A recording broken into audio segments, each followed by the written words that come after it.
Hello everybody, and welcome to episode 2 of This Old Knit. I just wanted to say thanks up front to everybody for being so encouraging and just making me feel like you all liked the first episode and that you wanted to hear more. So we are coming from a new location today, and I apologize, the lighting is pretty bad and it's a little bit grainy. It's actually about 9 o'clock, 9:30 at night. Joshua went to bed pretty late, and Megwin is actually still awake. She is in her room right now watching Beauty and the Beast, so we'll see if she comes in here. It's right over there. But we'll do what we can. So anyway, haven't finished a whole bunch of stuff this week, but I did finish the socks, and Josh has been wearing them, so they're a little bit stretched out, but I wanted to bring them up and show you anyway, so you could see, you can see the ribbon is pretty stretched out. But there they are. They're bigger than my head. Cool, huh? Sweetie, I'm doing my knitting show now. Yes, I'm here.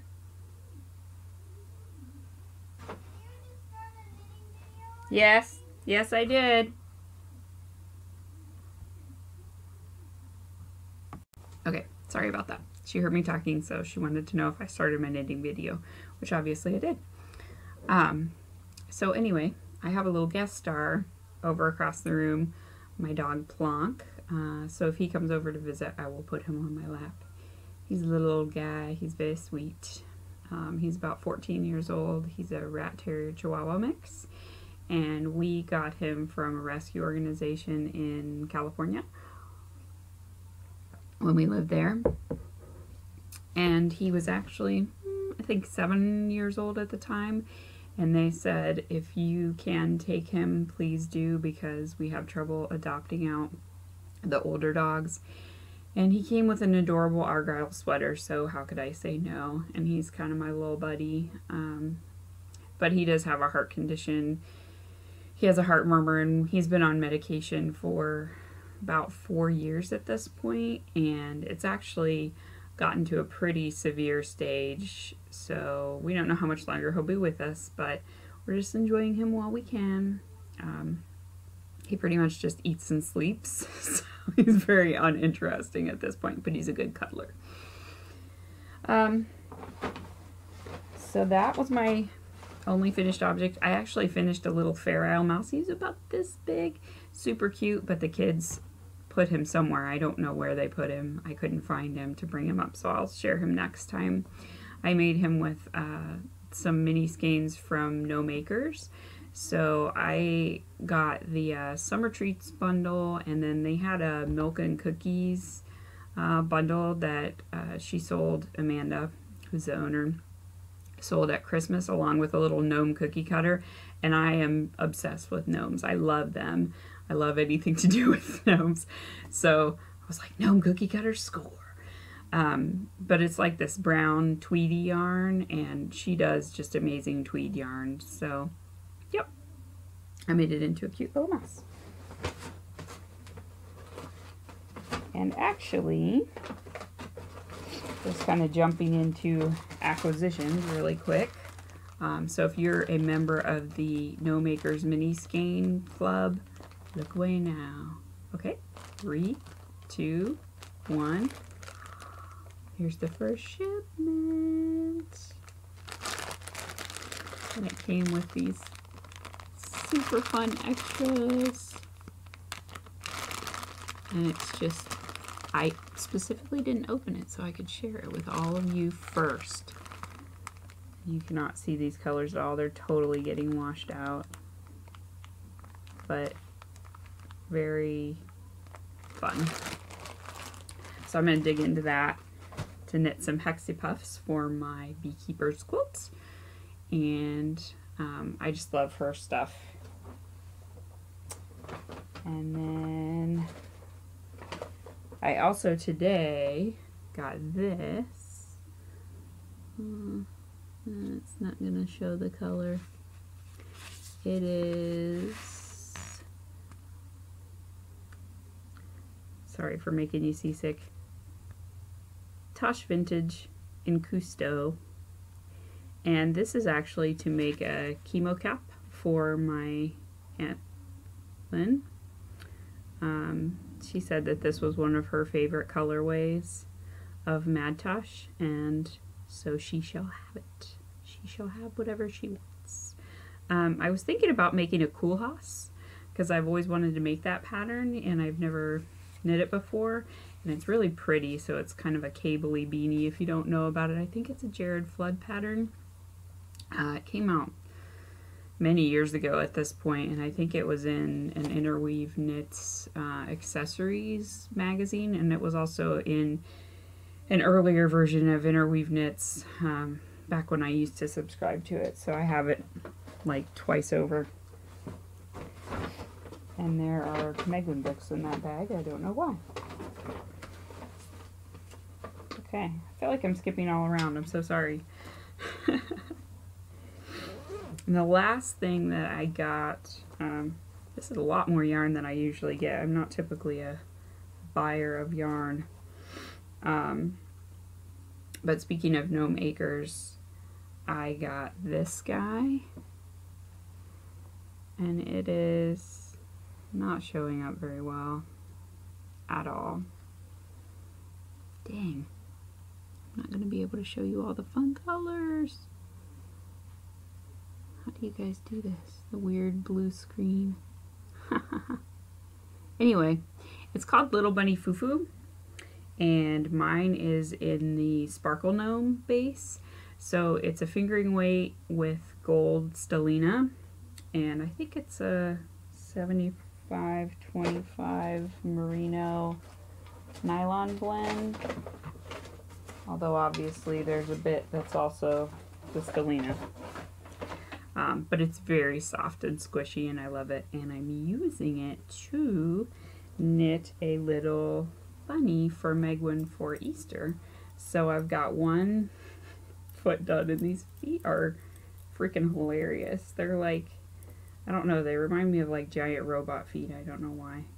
They're really big, and then they've got these teeny legs. So I'm actually done with that one and ready to attach it.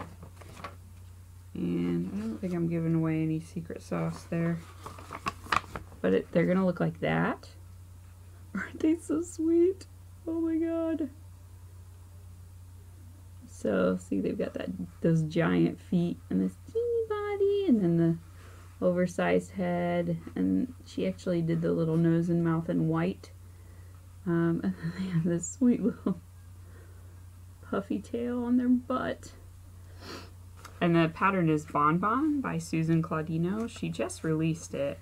And she was collaborating with Amanda from Gnome Acres for the Little Bunny Fufu yarn. So it's knit in Little Bunny Fufu, but it's done in the worsted weight. But I wanted to have a smaller toy because Megwin has a lot of big toys already. She doesn't need another big toy. And I thought if it was smaller, it'd be easier for her to have it for sleeping with if she wanted to. And she's been bugging me for a while to knit her a toy, so I'm finally getting around to doing it. I'm not a bad mom, I swear. And I have it in this bag. And this bag was actually made for me by a friend, Becky, who's gathers no moss on Ravelry. And it has this really pretty inside fabric. It's kind of the reverse of the outside fabric. It's kind of maroon with purple and orange, and then it's an olive green with orange, yellow, and purple flowers. And it has this very nice zipper, and it sits up because it's a triangle. I love it. I use it for socks or just small things like that toy. Let's see. So that's one of my whips for this week. And then I also cast on for my socks, like I said I was going to last episode. I cast on for the zigzagular socks. I don't have very much done, so it's kind of uninteresting. But I have the cuff partway done, and it's a twisted rib, which is always pretty. And I'm working it on my Addi Sock Rockets, 2.75 millimeter. That's my standard size for socks. I just get a good gauge with that. And let's see what else. I had show notes, and I relocated to try desperately to get good lighting, and now I don't know what I've done with them. Haha, there they are, yay! Okay. Yep, so I had that I was going to cover my whips. So the last one I've really been working on a ton is the blanket, of course. So I got quite a bit done since last time. It's getting bigger. See? Cool. Still loving it. It looks really neat with this light. You can really see the different shades and stuff. But I'm just having a ton of fun with that. And I am almost done frogging this knitted piece. I'm so excited to get into the new yarn. I really hate knitting off of frogged yarn. I don't know how you all feel about that, but it just kind of feels like, I don't know, especially with the alpaca, you have to pull really hard, and like you can see, oops, when you frog it, you almost get like this fluff that comes off, probably because of all the alpaca. But at points it gets bad enough that I actually have to like rip it to get the yarn off. Not enjoying that at all. So I'll be really happy when I get done with this piece and I can bust into the new yarn. It's always much better. You don't have to knit off this. What is this? It's like spaghetti. It's weird. So anyway, oh my God. And everything in my house is like, can you see that? So staticky. I'm ready for winter to be over. Just for the static. Excuse me. I have a little bit of a dry throat. But yeah, everything is so stinking staticky. I'm done with that.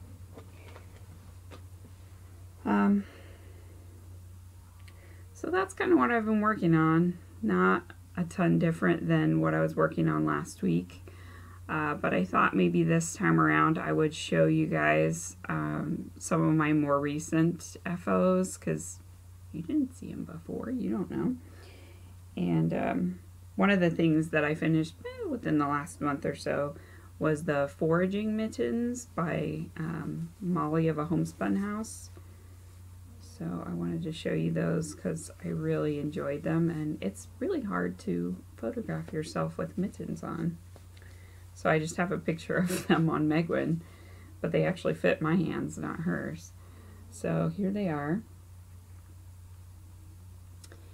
And I used Crazy for Dyeing yarn. It's called Superstar, the colorway, but it reminds me a lot of beach glass. So kind of the brown is the sand, and then you have kind of that clear,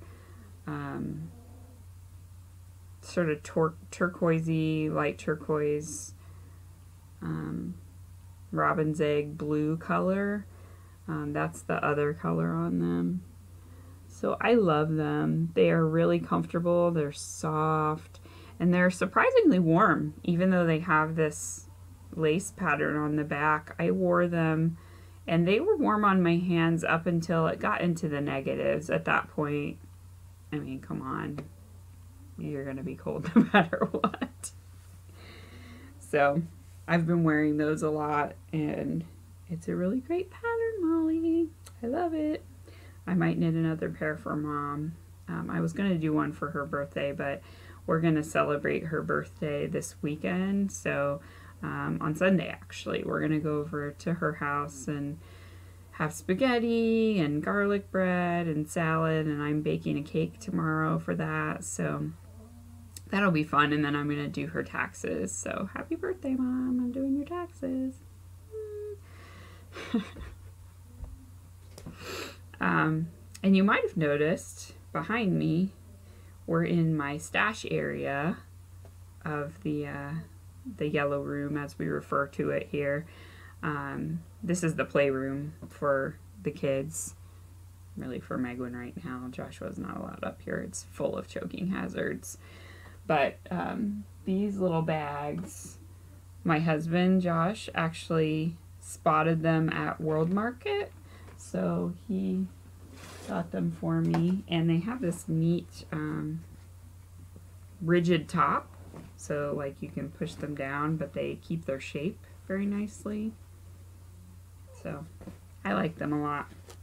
I don't keep very much stuff in them though, because I don't come up here super often to vacuum, so I'm like terrified of carpet beetles getting into my stash, even though it's up high.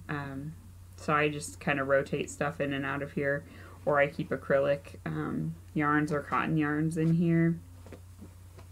And then I keep stuff in here if it's in a plastic bag. But eventually I'll have this stuff all downstairs. Once we don't have the crib in the bedroom anymore, there'll be room for me to do like big bookshelves, which is what I eventually want to do, and have an area where I can have all of my craft stuff down there. And it will be closer to where everybody kind of hangs out, because obviously we hang out a lot in the living room and dining room and kitchen. We don't come upstairs so much, so it would be nice to have it downstairs. And at that point, don't have carpet downstairs. We have all hardwood and tile, so we wouldn't have to worry about the carpet beetles. So anyway, not that we have any carpet beetles, but it's just my irrational fear. I love my stash. I want to protect it. And then I use these a lot as well. So pro tip, if you get a comforter or sheet set, the bags that they come in are amazing for holding stuff. So this one was actually our down alternative blanket, but it's holding like all of my fingering weight yarn stash. Yeah, I have a crap ton of fingering weight yarn. I have way too much fingering weight yarn. Remember I said I have a lot of single skeins? That's what's going on in there. But anyway, they have sturdy handles, obviously, because they're meant to hold a real heavy blanket, and nice zippers, and it's plastic, but you can see stuff. So I reuse them. I love to reuse stuff. So that's my tip to all of you. Save your sheet and blanket bags. And my staticky hair is sticking to my nose. I'm so sorry. Okay, so a couple of different people had been talking on the forums. I asked what people wanted to hear about, and Amanda had asked me about my knitting story. She said it's pretty much obligatory that everybody who does a podcast needs to talk about their knitting story, so I'll talk about it like it's my comic book origin story. So probably in 2004, I was working at a company called Lonely Planet. They make travel guides, if anybody has used them before. And one of my coworkers knit. She knit really basic stuff, and now I know that, but at the time I was super impressed with her knitting skills. Excuse me one second. I'm going to take a sip of coffee. In my Starbucks mug. I'll share that really quickly. Jenna, I blame you for this. Retro Lemon Studio. Jenna from Retro Lemon Studio. She collects these You Are Here Starbucks mugs. And I told one of my friends at work about them, and she started asking everybody to like grab them when they went different places. So I have like a whole shelf full of these in my cabinet, but they stack very nicely, so I like them. Anyway, back to my knitting story. So this woman named Amy, who I worked with, was a knitter, and I had been intrigued about knitting for quite a while, so I asked her if she would teach me. and she said absolutely that she would. And she suggested that we go to a knit night. So we went to a cafe in Berkeley.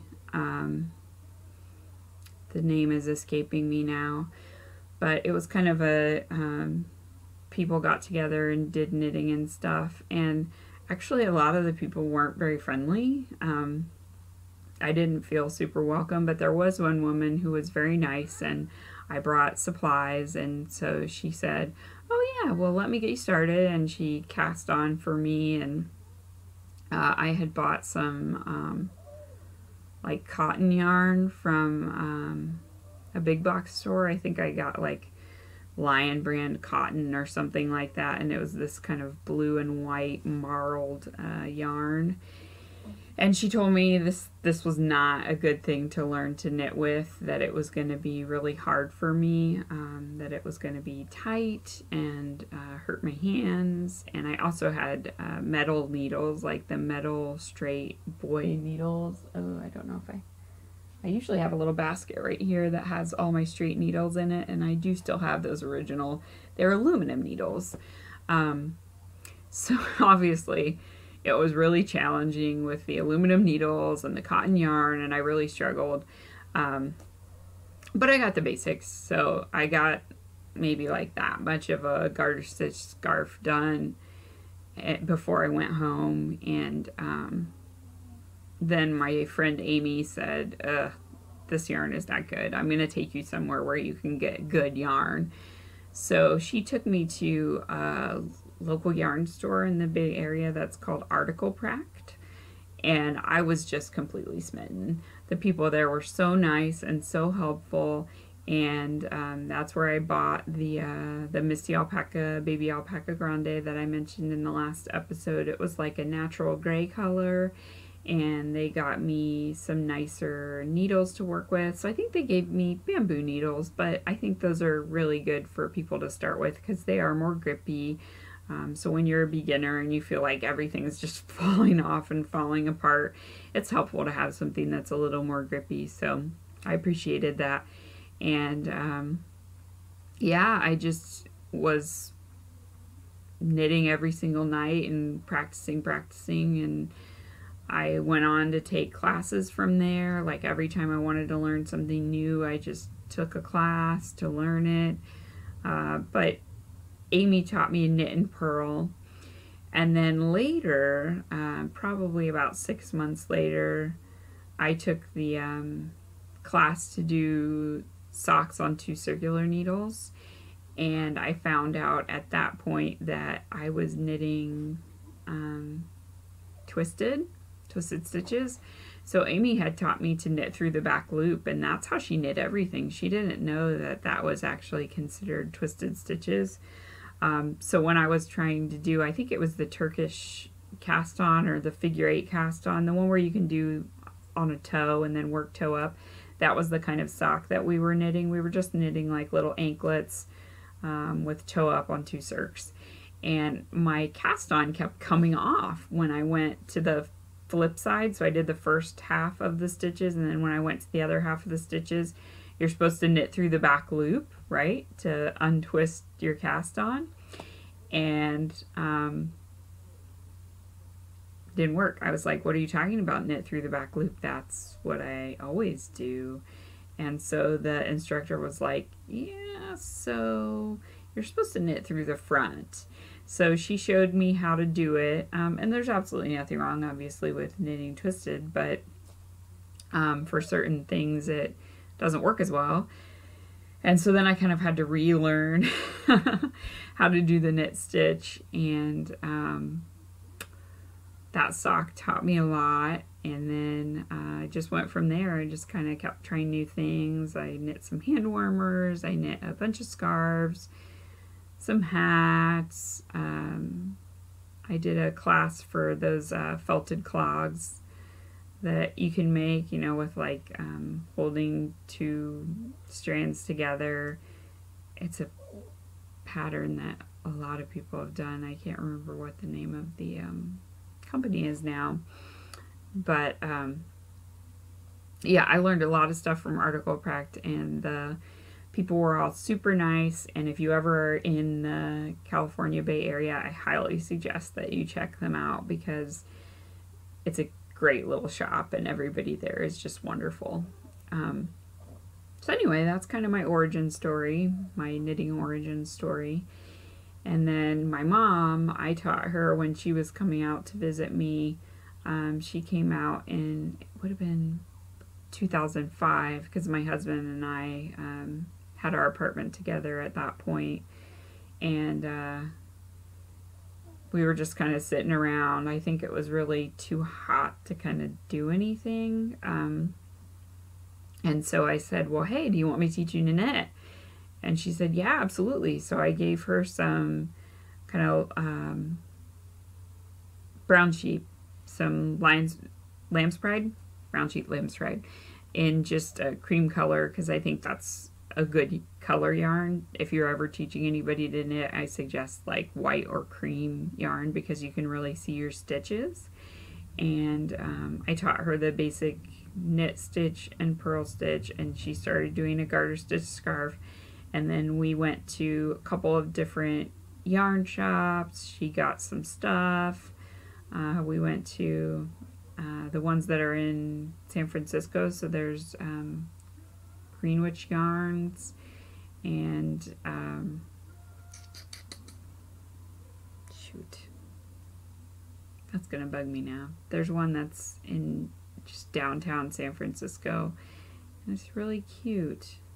Now, if I think of it, I'll link to it in the show notes, but she just had a ball. She loved it. She felt like it was so fun. And I know that she's gone on to make some really great friends from knitting. So she's thanked me many times for teaching her how to knit and said that it really was life-changing for her, just as it was for me. I've met so many people through knitting, and it's just a craft that I enjoy all the time and I love doing. Oh, here comes Spunky.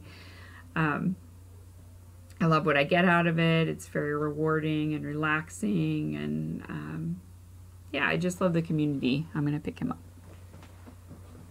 Here he is. Say hi, Blanky. Hi, bud. Okay. You gonna sit down? Okay. Yeah, I know. Just relax, bubs. So let's see. Coddington, who's Autumn, asked me about the house. She said you can't mention having a cool old house and then not say anything about it. So I actually don't know a ton about our house. I know that it, like I said, was built in 1900, and it was actually kind of one of the original farmhouses in this area. He'll kind of do weird jerking and stuff like that because he has random little balance issues. He can't see very well at this point. So I think there were like 40 acres with the property originally, and it's kind of cool with like the title, the deed. You can see like how parts of it got parceled off over time. So at this point we only have the 1/3 acres just immediately around the house. We have a creek on the back of our property, and there's 3 bedrooms. Yeah, one of the things that I think is cool about older houses is that they have a lot of neat little areas. I was going to film from the nook, but there's no light in there at this time of day. It's a really nice place to just sit when it is light outside. It's where there's a little bump out because there's stairs that come, obviously there's stairs that come upstairs, but they're a little bit spiraled. They're farmhouse stairs, if anybody's familiar with Midwest farmhouses. So they're probably that high of steps. They're very steep stairs and they spiral slightly. And then at the very top, there's kind of a break off hallway to either side for the rooms. And then behind that little stairway up, there's a little bump out where there's a window, and there's kind of a nook area where you can sit in. And I have a rocking chair in there. I have my grandmother's rocking chair, and my mom has my great grandma's rocking chair. So Mom got me pads for it, like for the back and for the seat. So it's nice to sit in there, like read with Megwin, or just relax and look outside.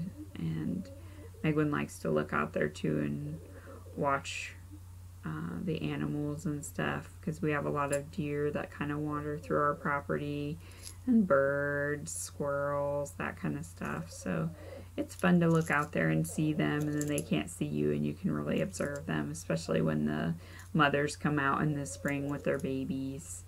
We always have at least one fawn that we see with the mother. Last year I got to see the fawn nursing, which you almost never see. So that was really special and sweet.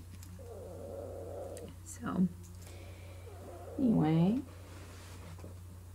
so what I wanted to do this week, everybody seemed to like the idea about shop from my stash. So I'm so glad you guys are excited about that as well. So I think I kind of have an idea of the next thing I want to start when I finish the little bunny, which I don't think is going to take very long. That whole leg took me like my lunch break, basically. I knit with one of my coworkers today because I taught her how to knit a couple months ago and she hadn't had a chance to get back to it. So she had done one hand warmer and she was doing the second one. So she had cast on and she just wanted to double check with me how to get started on the knits and purls, because it was just I think a knit 3 purl 2 rib. Excuse me. So she just wanted to get started on that again. So what I wanted to do, let me see if I can find it, but I'll talk about it while I'm digging. Is I have quite a bit of Risata yarn from Knit Picks, and it is discontinued now, which is sad because it was a really good yarn. I liked it a lot. I actually have one of the first pairs of socks that I ever knit in Risata, and they are still in amazing shape. They look really great and they wash really well. They've actually accidentally been put in the dryer and they sprang right back. So it's great yarn. If you see it on D-Stash and you want to try some, do it, because it's good.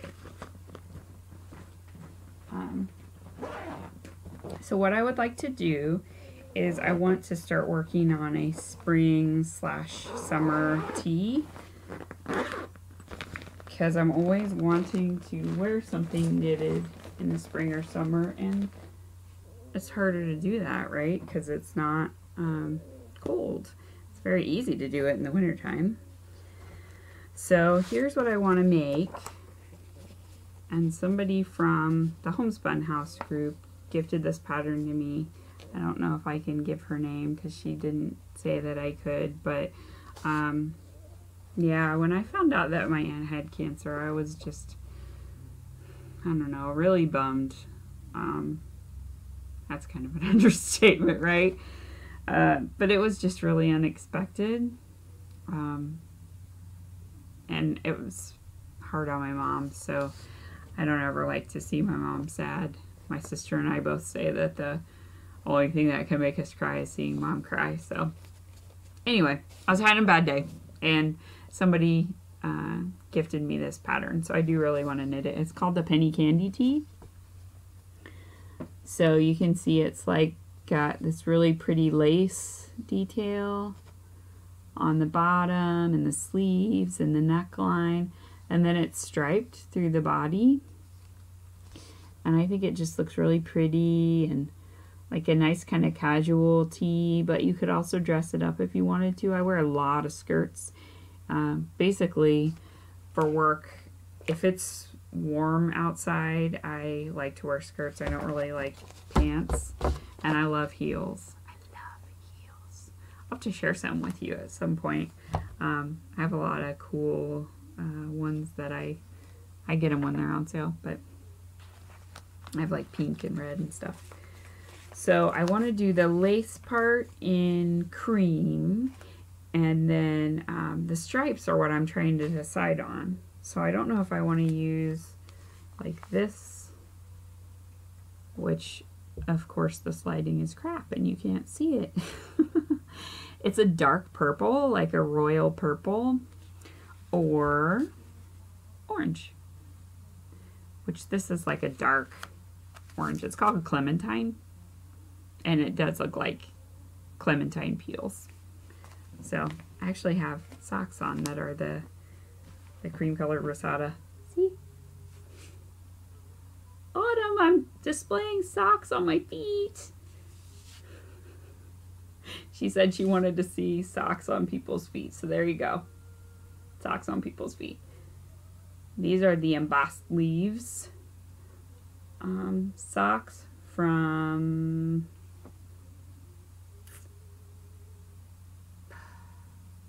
goodness. I'll have to link to that as well.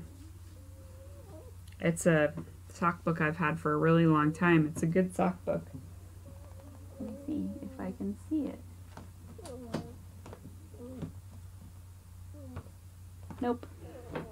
Sorry, can't see it. So anyway, that cream color of Rosada with either orange stripes or royal purple stripes. Tell me which one you guys like. I don't, either of them aren't going to be right next to my face because I'm going to do the lace in the cream color, so that that's what's going to be next to my face. So I don't think it really matters, like coloring wise, what I use, whether it would go with my skin tone or not. So, and I don't really care about that anyway. Some of my favorite colors are like autumnal colors. They look horrid on me and I don't really care. Yellow as well. I really love yellow and it doesn't love me back. So that's kind of what I want to do, and I'd love to hear your opinion on which one you think I should go with. And the other thing that I would like to work with is gone somewhere. Oh, there it is. Okay, Vesper sock yarn. And this is in Rainbow Love. So it's just a classic rainbow color. It's got red, orange. It doesn't have yellow. But green, like the cyan, and a violet color. It was really fun to wind because you could see it like transitioning. It started the red and then the orange and the green and the blue. I was winding it with Megwin this morning, and she was saying it was really pretty because it was going fast, so you could see it striping through. It was fun. So I'm thinking either maybe the Swirl E-Socks by Prairie Girl Susie, who's Susie White from Prairie Girls Knit and Spin, or something else. I don't know. I don't know what else I would do. So if you have any suggestions for patterns that would look good with rainbow yarn, let me know. I haven't done monkey socks before, and everybody's done monkey socks, so it might be cool with that too. So anyway, that's another thing that I would like to knit. Sorry for hitting the table. I apologize. I'm all out of sorts today. And then one other thing I brought up to share with you, which now I've misplaced. My husband wanted me to show you. He said I could show you his sewing stuff. No, I've lost it. Darn. Okay, I'll show it to you next time. But he designed like a bag, haversack, and also some, like he did some straps with D-rings on them, and they look really good. He sewed box X's and everything. I'm so impressed with him. He's just really jumped right in and started making stuff for himself, and yeah, it's super impressive. So the other thing I wanted to share with you is tools that I like. So one of the things that I bought several years ago because I had an umbrella Swift, like just a normal one from, I don't think it was from Knit Picks, it was actually from the local yarn store I mentioned earlier, but just the real basic like birch yarn Swift, and I think I still have it sitting somewhere. But the screw stripped because it used like a wood screw to clamp onto the table, and it just completely stripped, so I couldn't put it on anything anymore. And it just wasn't, it's not very good design. So what I had really wanted was a tabletop Swift, so I bought this one. And I love it. It is by Hornshaw Woodworks, and he carves them, he makes them, you know, in his wood shop, but he carves this cool little bonsai tree into them, and they have like the different sizes for the skeins, so you know what you can wind with. And then what it does is it comes with pegs, so it comes with 5 pegs, and you just put them all in whichever holes to match up with the sides of your skein. And then yeah, you just have it on a table and it just spins, and you use a ball winder off of it. And then the nice thing about it is when you're done with it, you actually can fold it completely up, and you can see there's like a hole in each piece that's round. It's a little sticky because I need to oil it, that center thing. But it has these rubber feet on the bottom, so it doesn't slip on your table at all. And then you can fold it completely up. My goodness, it's super sticky. I'm so sorry. Okay, so yeah, then it looks like an airplane blade. But yeah, there's a little peg that then goes in here and screws on the top. And I have a bag that I can put it in that has a strap, and I just hang that to the side, and it also comes with a little drawstring bag for all of these pegs. So you can keep those all together and very neat. So I highly recommend his stuff. It's Hornshaw Woodworks. He's on Etsy, and he's out of Michigan, so very close to home for me. So I like to support people in the Midwest, and especially in areas that, you know, industry has kind of gone away from some. So I actually liked it enough that I bought one for my mom for, I think it was for her birthday a couple years ago. He uses like all different kinds of woods, so hers is actually a much darker wood than mine. I think it's either cherry or some kind of wood like that, but he also occasionally has exotic woods if he gets leftover pieces. But yeah, so I recommend that if you're in the market for a Swift. His are really good and they're very nice quality. So that's kind of all I had. I told Autumn that I would show her my circular needle case, and I forgot it. So it's one from Offhand Designs, which I think is a company out of San Francisco, and what they do is they use like reclaimed vintage upholstery to make the outsides. So they make bags, knitting bags, and they make cases. So mine is like about that big. It has pockets. The pockets are not labeled though. They don't have numbers on them, and I think Autumn, you were saying you wanted them to be labeled. How I got around that is I just put my own little stamped stickers on there with the numbers that I was going to put into that pocket, and that seems to work fine. And then I just put them in sequential order so that I know which ones are in what, and there's like a little zipper pocket in the front, so I keep a needle gauge in there so I can always double check. I double check anyway for any of my fixed circs, just because inevitably one will get put back into the wrong pocket, and if I take it out and just start knitting with it, then I'll be kicking myself if I used 2 different size needles and didn't realize it. So yep, I think that's it. yeah, that's all I had on my notes.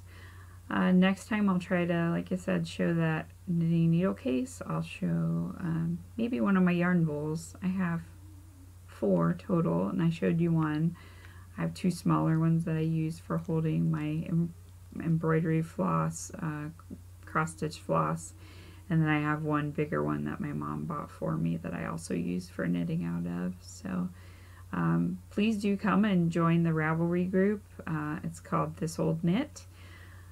Or feel free to send me a PM and I can send you an invite if you can't find it. I'm Eenae on Ravelry, E-E-N-A-E. And if you have any suggestions for a banner for the group, it's really plain right now because I don't know how to design that kind of stuff.